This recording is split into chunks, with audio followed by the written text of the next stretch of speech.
was the most divisive conflict in American history, and by far the bloodiest. More than 600,000 men died in the Civil War, and over 130 years later, their ghosts are said to linger on the very land where those battles are reenacted. For many, Civil War battlefields are sacred ground, bearing witness to the country's violent struggle. But for some, those grounds are not just hallowed, they are haunted. Haunted with the sounds, images, and emotions of a war that some believe has never ended.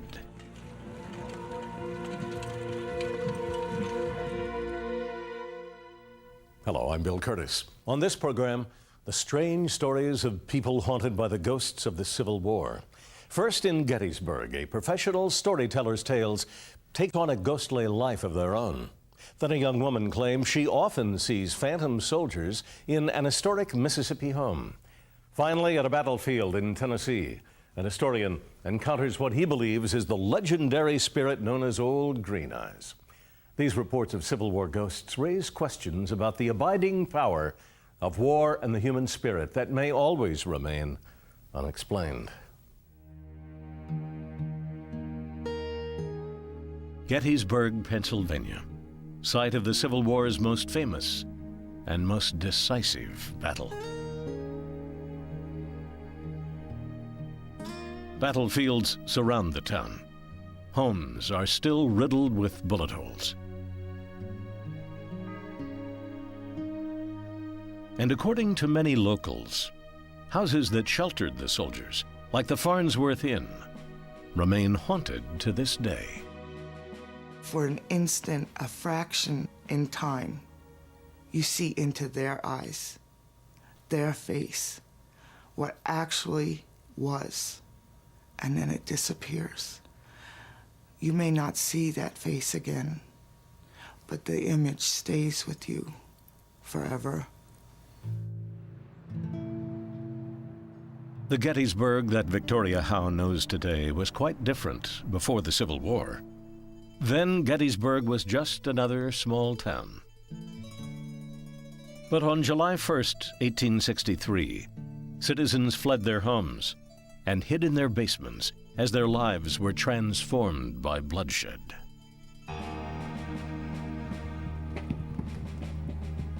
The Battle of Gettysburg was General Robert E. Lee's attempt to invade the North and end the war between the states. As Confederate troops overtook the town, sharpshooters moved into what is now called the Farnsworth House. For 3 days, the battle raged. Union troops would eventually prevail, but not before 51,000 soldiers were killed. The citizens of Gettysburg re-emerged to find their streets and fields full of the dead and decaying.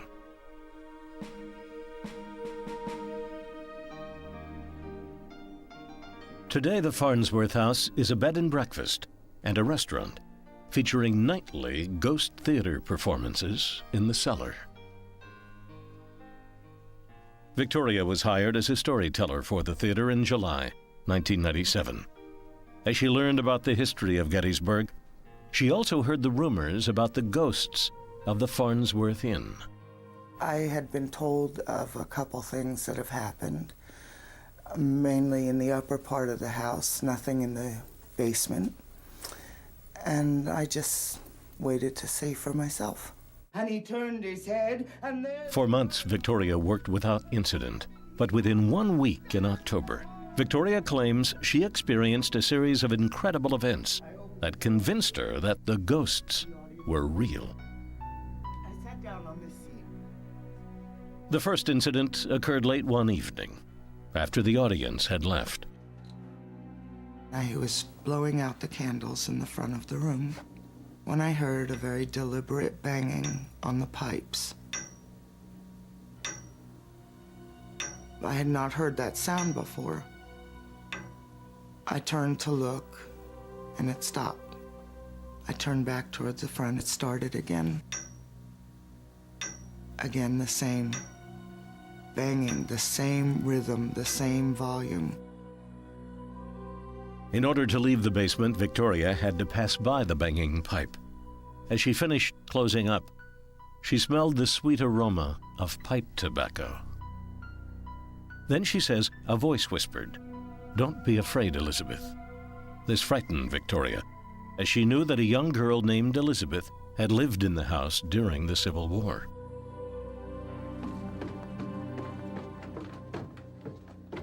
When things like this happen, you always search for some kind of a logical, reasonable explanation.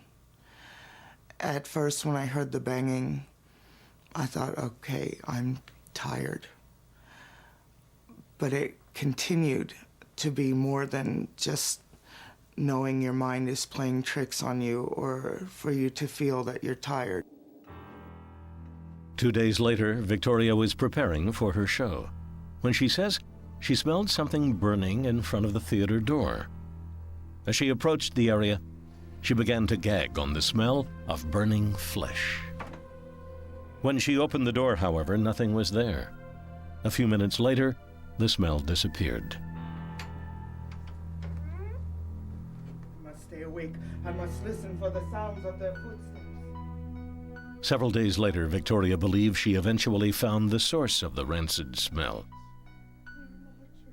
She was in the middle of her third show that evening when the room seemed to come to life with the images of Confederate soldiers. I'm telling the stories. I'm walking around the room, and I turn my head and I see a soldier's head resting on the shoulders of this mannequin that we have down here. He's an older man. He's looking around the room. I start backing up from the area when I notice a gentleman sitting in the audience, turning his head back and forth, looking towards the mannequin and then looking at me. I knew he could see him. Victoria moved to another part of the room where a dummy was lying in a casket. As she looked down into the coffin, she began to feel drained. Staring back at her was the face of a different soldier, this one with dark hair. He begins opening and closing his eyes. I could feel the energy being drained. Then the woman lets out a scream, breaks whatever had a hold on me. When Victoria finished the show, she says she was approached by the woman who had screamed. She said that while she was sitting there in front of the door, she smelled something horrible, and she felt like ice going through her. While she was describing this, I looked beyond her to that very spot and saw a young boy, about 17 years old, in a Confederate uniform. His body was crumbled on the ground right in front of the door. He was looking up at me. Half of his face was missing, and the outline of this hole were flaps of charred skin. He started to reach out. I could hear him call, "Mom, Ma, I'm Peter. I'm Peter." And then he disappeared. And I have not seen him since. Victoria claims that the soldiers visited her again just a few months later. She was setting up props for her show and turned around, only to find the basement transformed. And everything was gone. And there were 3 soldiers. The one that I saw in the casket was now standing at the bottom of the stairs. The 2 other soldiers, one whose head I had seen on the mannequin, was now there. Along with another soldier, they were moving large, heavy wooden boxes. And the one at the bottom of the stairs was directing them to take it up the stairs. Victoria says these experiences have provided her with a piercing, first-hand knowledge of the suffering that once consumed Gettysburg. It's nothing like sitting there and reading in a book or looking at pictures. There's a space that you don't get attached to. You see it and you say, "Oh, that was terrible."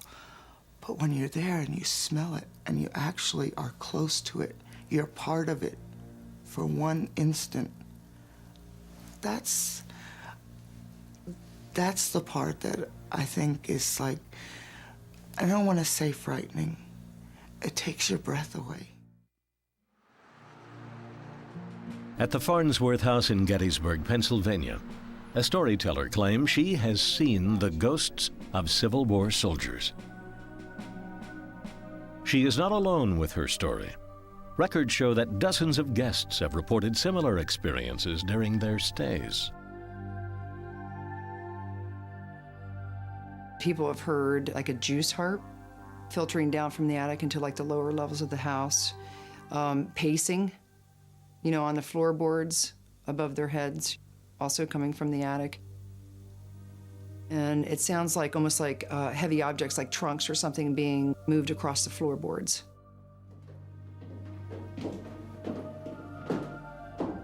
The stories about the Farnsworth house were a natural draw for self-described ghost hunter Tori Clemens. Tori has been mesmerized by the Civil War since the age of 11, when he began reenacting battles. In 1992, his hobby took a paranormal twist. Tori began recording what he claims are the voices of Civil War ghosts. His method is simple. Tori goes with one or two friends to haunted sites and simply turns on the tape recorder as they talk. When the tapes are played back, Tori says he hears ghostly voices in the midst of the conversations. It could say anything. It could be battlefield commands, it could be just something pertaining to the conversation, or it could just be anything that they're saying. A lot of times it doesn't pertain to anything that you're talking about or doing. Where's Dan now? Tori says that he has recorded up to a dozen ghost voices at the Farnsworth house since 1992. One such recording supposedly occurred while he was with Patty O'Day in the sitting room. At the time of the Gettysburg battle, that room was an open porch used by Confederate sharpshooters. Patty was telling Tori the story of a woman who had tried to lure the sharpshooters outside during the battle. Tori believes that a ghost voice interrupted in response to their conversation. We pick up a male voice, it's a little distant, maybe in the next room, or maybe a few feet away. He's got a definite southern drawled accent, and he says, either you're going to question her or they were going to question her. This is the recording that Tori believes contains the ghostly voice. There was a woman outside the house that was trying to get him to come out. I don't know what her intentions were. But they wanted to trust her, but they were. Here's the recording again. There was a woman outside the house that was trying to get him to come out. I don't know what her intentions were. But they wanted to trust her, but they were afraid of her. They thought Tori believes the spirits are responding to images and conversations that seem familiar. It draws them out. When you're in period attire, when you're talking about what happened in their time period, when you're talking about the Civil War, even when you talk about the ghosts, when you're talking about them, they know that you're talking about them. Tori has recorded at the Gettysburg battlefields as well. He believes his recordings have sometimes captured the actual voices of soldiers still trapped in the war. For Tori, the voices paint a nightmarish picture of what the war must have been like. I mean, I don't think any of these guys are happy. I don't think any of these guys are like smiling or happy unless they're insane, that they're out there killing people, seeing their buddies butchered, and knowing that their time could come at any moment.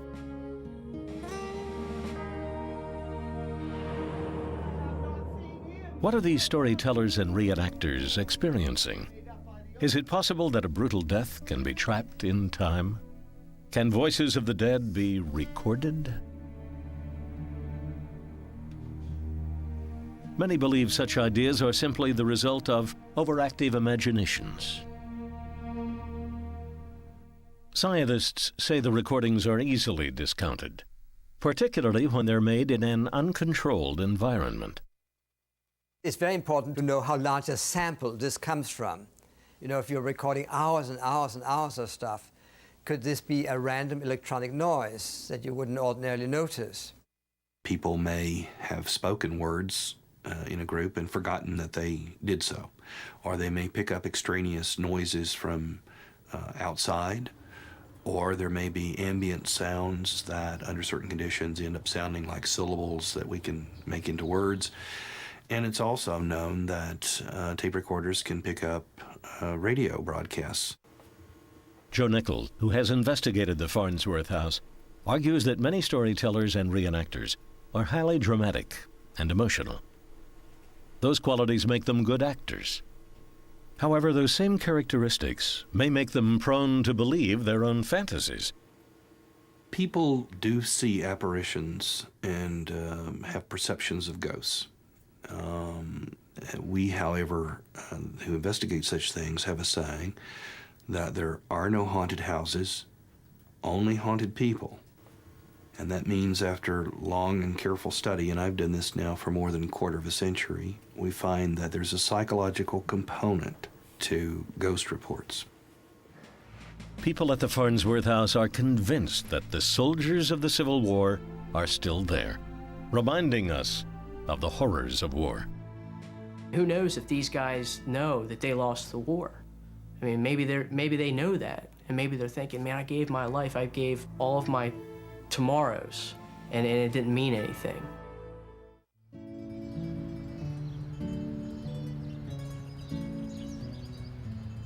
Vicksburg, Mississippi. During the Civil War in May of 1863, this small town was the linchpin that held the Confederacy together. The fate of Vicksburg would determine who controlled the Mississippi River, and perhaps who would win the war. For 47 days, Union troops struggled to conquer Vicksburg. During those bloody battles, an historic home now known as McRaven served as a Confederate field hospital and staff officers' camp.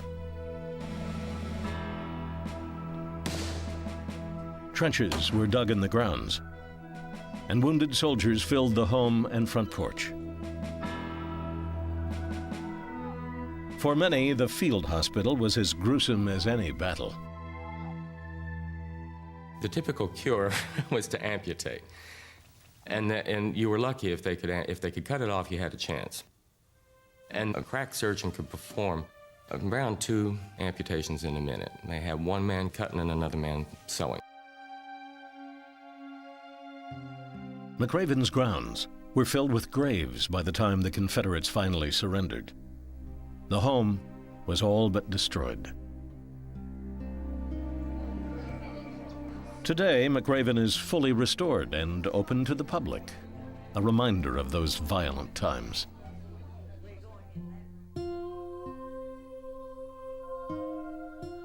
Over the years, people claim to have seen the ghosts of McRaven's former owners, such as William Murray and his daughters. But recently, one tour guide says she has seen the ghosts of some different occupants, the ghosts of Civil War soldiers.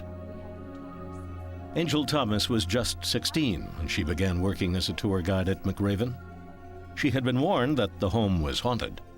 Angel was ambivalent about the stories until her first day on the job. According to Angel, the house was empty as she closed up with another tour guide. Another tour guide was teaching me how to go about locking up the house, and when we were locking the front door, it was already locked. And the tour guide said, "I see you've already locked the door." And I said, "No, I didn't lock the door." She goes, "Well, it's locked and I didn't lock it."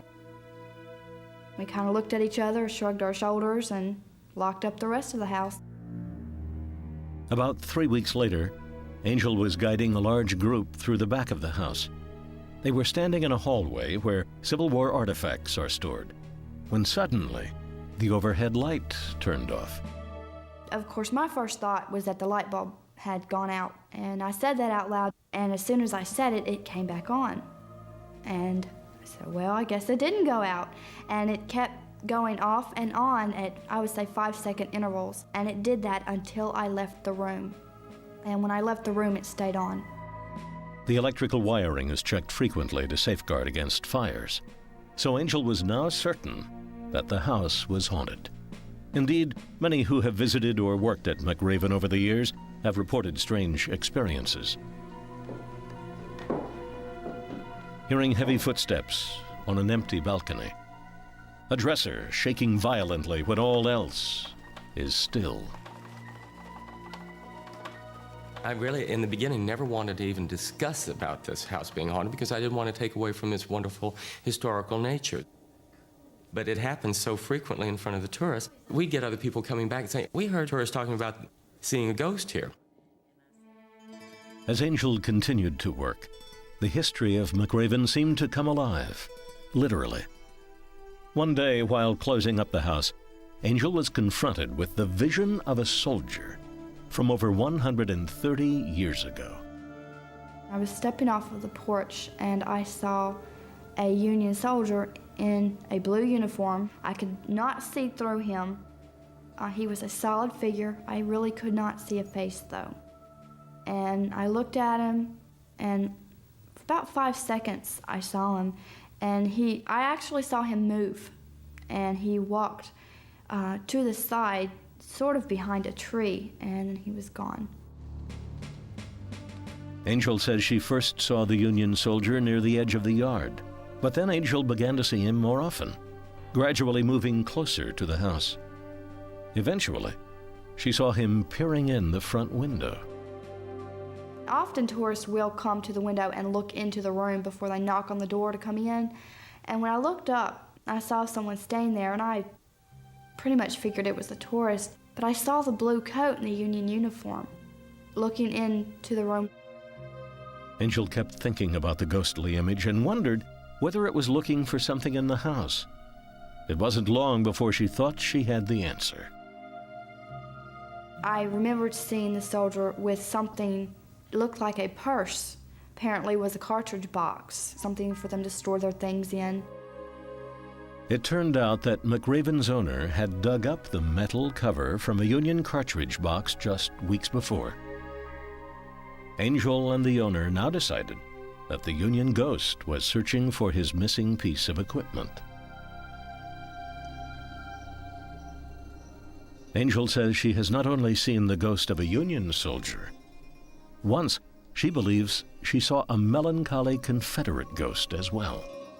He was by the cistern sitting down on the bricks, and his head was down. He did not appear to be aware of what was going on. He looked very dirty, very hungry, very tired. He looked defeated, and I saw him for a few seconds, and he did fade and disappear.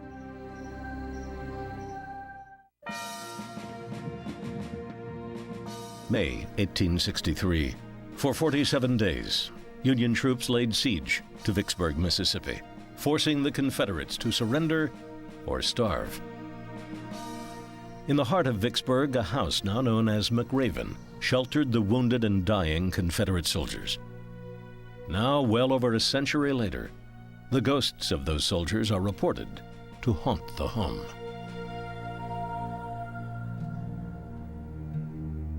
Janice Raley is a ghost hunter who has documented haunted Civil War sites for several decades. Janice believes that these so-called ghosts may be what she calls an historical imprint. According to this theory, at certain times, images from emotionally significant events like the Civil War appear in the present. There seems to be a thinner line between the past and the present, thinner than I thought. I mean, there seems to be quite a bit just beyond our everyday senses.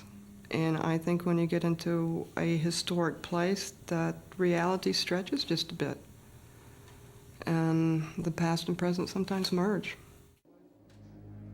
Janice does not believe these imprints are actually the souls of deceased individuals, but she does believe that these individuals and events have left behind some form of energy that could actually be documented in photographs.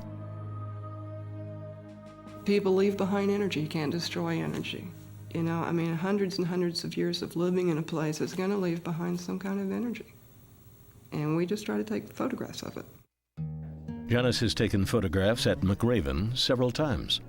Sometimes the film reveals nothing.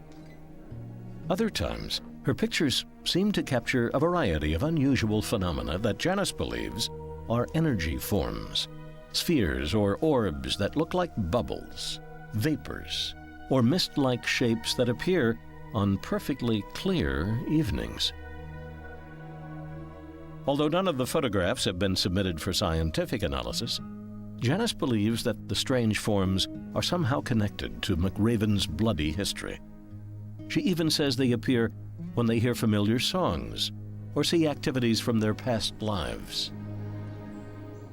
One evening, Janice and her colleague Barbara Lloyd were taking pictures at the Confederate burial grounds behind McRaven. They claimed their photographs were not revealing anything until they began playing a familiar Confederate tune. And we started playing some tunes from that time period just to see, are they emotionally, can we get them emotionally to come up? Because, we were getting nothing. We played, I suppose, about 5 minutes worth of Civil War music done on Civil War period instruments, and it sounded very much like it would then. And within 30 seconds or so after Dixie was played, we had an enormous explosion of these things. Janice and Barbara had seen nothing unusual with their naked eye. However, the photograph showed hundreds of peculiar orbs that seemed to have appeared when Dixie was played. Janice says the phenomena also appear more frequently on historically significant dates, such as the anniversary of a battle. These photographs were taken in May 1998, during a reenactment of a battle at McRaven. Most of the shots are dark, showing nothing. But 3 of the shots seem to show misty shapes, including what Janice believes is the faint outline of a soldier. Now, we did do a blow-up of the right corner, and when we did some contrast and lightened it up a little bit, it looks very much like a Confederate soldier. And you can see a knapsack, you can see the tip of a rifle, you can see a hat, and you can see him holding a flag.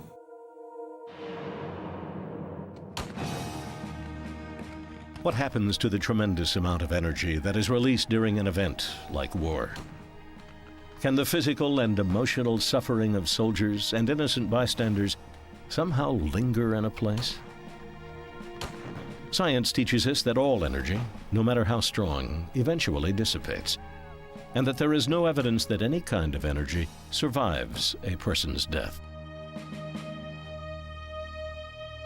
It's no more likely that your ghost survives your death and haunts a house than it is that when you turn off a light, it goes to a mysterious paranormal light bulb area.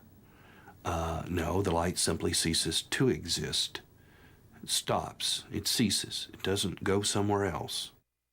Photographs that would seem to show ghostly energy can be explained by anything from weather conditions to lint on a camera lens. It depends on the camera. It depends on the type of conditions. But when people say that they did not see the ghost, and when they are just odd little effects, particularly if a flash has been used, the least likely explanation is that it's a ghost. And the most likely explanation is that it's some type of camera glitch, of which there are hundreds. Even some who believe in ghosts say that many supposedly supernatural experiences can be explained by natural processes. William Roll began his paranormal research decades ago at the Parapsychology Laboratory of Duke University. Roll says that many supposed hauntings occur in areas where magnetic fields created by the Earth or man-made electrical currents are higher than average. He contends that the magnetic fields can stimulate the brain, causing people to see or hear so-called ghosts. There are surges in these magnetic fields that coincide with ghostly experiences. For instance, hearing footsteps or hearing human voices with drops in temperature and things like that. So we're now beginning to see that there is a physical side to these psychological experiences. However, Roll contends that the idea of actually seeing into the past may not just be science fiction. He points to the physics theory of relativity, which describes the world in 4 dimensions, 3 dimensions of space and 1 dimension of time. Roll argues that this 4th dimension of time may linger in some unexplained way, allowing us to actually see images from the past. When you look up in the night sky, what you see is not the stars as they are presently, but as they were thousands and thousands of years ago. And in a similar way, it seems that we may be able to look back on our own history, get a picture of things in the past. For Angel Thomas, that window into the past brought to life the suffering of Civil War soldiers, providing a type of justice for the dead. The soldier seemed like a person. He was an individual. He had a name, though what I don't know. He had a personality. It makes a kind of poetic or romantic logic to think that if we die a tragic or horrible death, that somehow that will impress itself. We can understand why. Obviously, we want to see justice done. So a tragedy, we want to see it reconciled, or we want to see some redemption. Along the border between Georgia and Tennessee lies the Chickamauga battlefield, site of one of the bloodiest contests of the Civil War. On these fields where thousands marched and died, the legendary ghost of Old Green Eyes has also been seen, roaming in a variety of forms. So whatever this was had to be alive at one time, because it walked. Now the mists that rise early in the morning, they drift. One moment you're looking at it, next moment it's over here. This walked just like you and I. The Battle of Chickamauga took place in September 1863, part of a grueling Union campaign to gain control of Chattanooga. The mountainous terrain made for difficult marching, and a year-long drought meant water was scarce. Most soldiers fought the battle on a single quart of water until their tongues were swollen from dehydration. In just 2 days of fighting, 34,000 men died. For years, there's been a fable that 2 green glowing eyes roam Chickamauga. Some say they are the eyes of a horse or tiger. Others say they are the eyes of a Confederate soldier who was decapitated during battle. Still others say Old Green Eyes was around long before the Civil War and was seen moving among the dead during a lull in the fighting. For Chickamauga's retired historian Edward Tinney, Old Green Eyes became far too real early one morning back in 1976 during an anniversary of the battle. It was around 4 or 5 a.m. Edward was walking alone down the deserted battlefield roads, checking on the reenactors who were camping on the grounds. And as I was walking down, the moon is still out, and you can see just the same as daylight. I noticed someone coming toward me. I thought it might be one of the reenactors. But not knowing for certain, I moved over to the other side of the road. And the closer it came, the more apprehensive I got, because it didn't look normal. It didn't look human.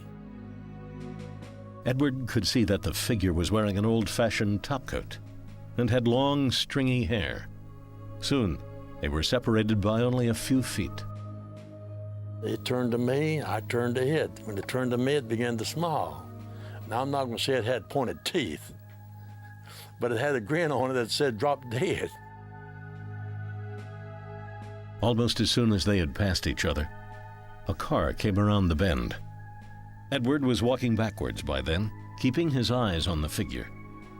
As the headlights of the car illuminated the road, something bizarre happened. It never looked back at me. After it got parallel with me, it looked forward and kept walking up the road. And when the lights hit it, it just off. It vanished. What happened to it? It didn't come back across the road on my side. I would have noticed it. It didn't go into the woods because the undergrowth of that area is pretty thick right there. So he couldn't have gone in there, and where'd he go? Edward Tenney has never seen the figure again. Though he is not sure what exactly he saw, he is convinced it was not of this world.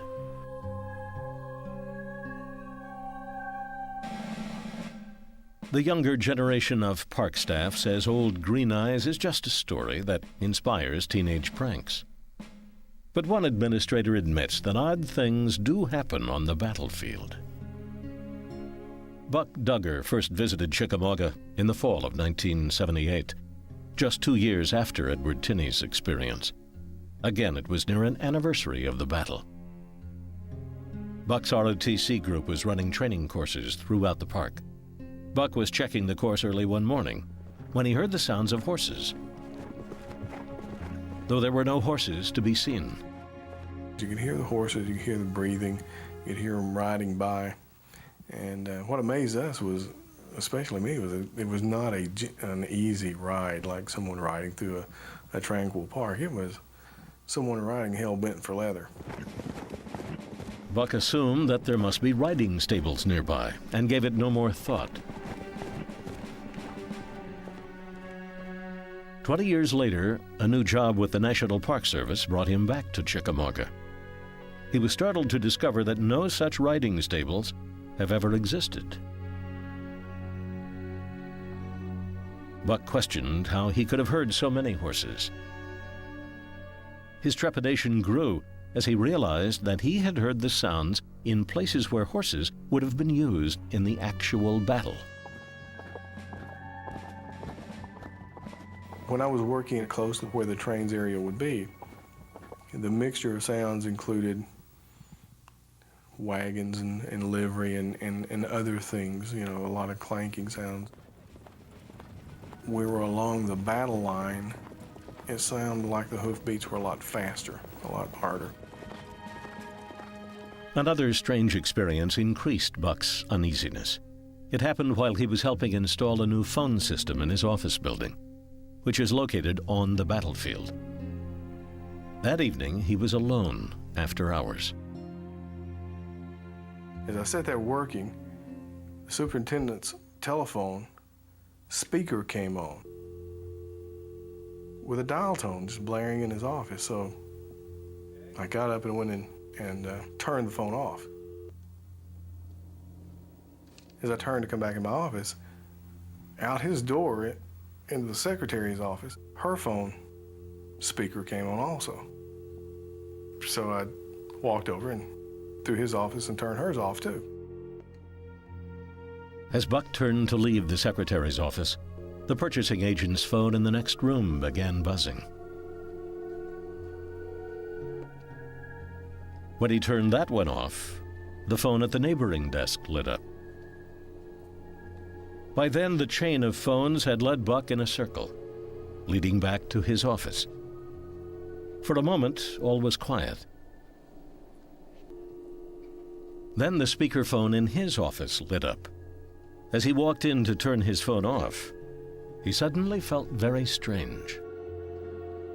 I was thinking it was going to be very difficult to reconcile this with what I know is fact, that there are no ghosts, and I don't believe in ghosts. According to Buck, the phone lines are not connected in a way that would allow them to come on in a circular pattern. Still, he tries hard to convince himself that there is a logical explanation for what happened. And I'm sure that it was a milliamp drop in the telephone system that caused those to occur. I'm sure that's what it is. I'm sure that's what it is, because I still have to work here at night. So that's the only thing it can be, because I don't believe in ghosts. Is there something unique about the Civil War that has branded these battlegrounds? Can the deaths of soldiers leave a residual presence? There is no literal way that an event, no matter how tragic, stamps itself upon a place independent of people knowing about it. There's nowhere you can go on this planet but that there hasn't been some sort of tragedy, some sort of attack, some sort of pain. Now, why should the world not be full of these haunting experiences, apparitions, ghosts, footsteps? Critics argue that stories such as Old Green Eyes show the power of suggestion. Once a haunting is rumored, people begin to look for experiences, eventually fulfilling their own expectations. A sense of tragedy permeates many Civil War sites. The landscape, houses, and memorials are all reminders of the carnage that divided the nation. To many, these hauntings reflect the tremendous impact the war had on our society and our grief at what occurred. Today, there is still continuing interest in the American Civil War, but not only because of family participation. Many people can trace just a couple of generations back to the era of the Civil War, but also it was a war between Americans. It was a war between the North and the South. I know how all of that is part of our national psyche. It is important to us, and those deaths mattered.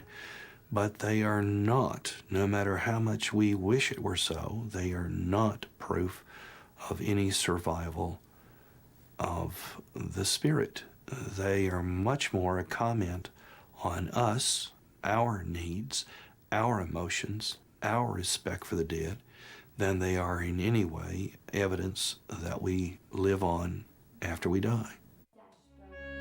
Individuals who are immersed in Civil War settings, such as historians and reenactors, may simply be identifying with and reacting to the horrors of the war.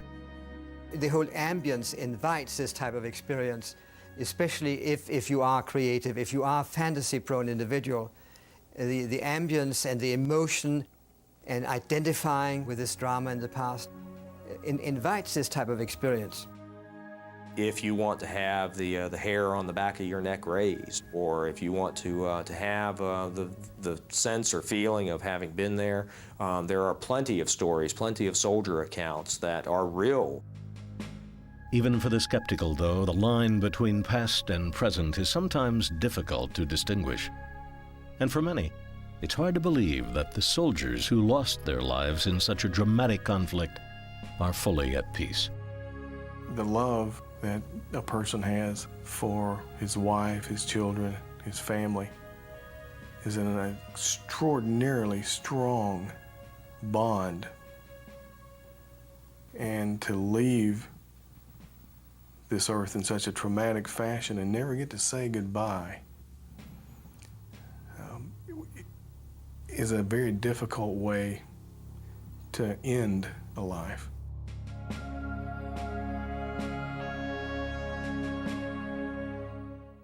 Civil War General Joshua Chamberlain led the 20th Maine Infantry at Gettysburg. Today, Chamberlain's words about that battle seem almost prophetic. He wrote, "In great deeds, something abides. On great fields, something stays. Forms change and pass. Bodies disappear, but spirits linger."